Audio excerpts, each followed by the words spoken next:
mi train kha chu kan ni na ni lo dewa min soi hian kan hovia thina kan thin te hiarim thina ni ma sela he thui ka silang che ini na ni mi lo chon engatinge huwa thin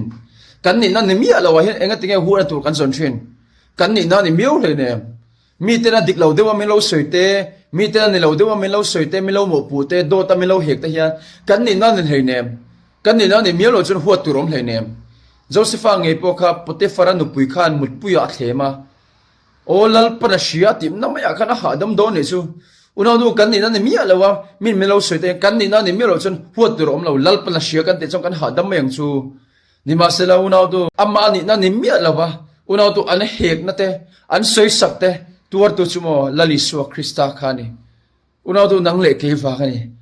ani na ni mi alo ni ma sela ke ma ni na wang zo khan huatina oma ke ma ni na wang khan benin oma ke ma ni na wang khan unaw tu vuak te na oma ni chu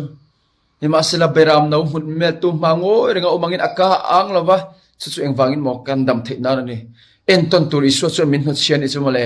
amani na ni mi alo ma se ke ma ni na ain bela wang zo khan ani zo chu angoya chu mi wang chon nang le ke chon nun kan lo nei ta ni chu una du kan ngoi ngam na te hian mo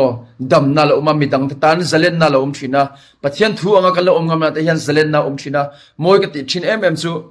apa thula li so Krishna oi khan mo bilatale heroda kha anin bethenga milo nima sela cross kungan zo apa thun oi nak a che khan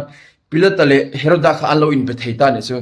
unaw do keima ni kan ngoi na te kanina nimi lawa min milo soina kan long ngoi na te hian unaw do in rem na hi lo thina lom hallelujah chu chu pale pathian le mishing kan in rem then turi iso Krista chu kan ayo na ngoya chu chu en ton tur kan nei ni tipoi shetel boka u lalpan ma som sero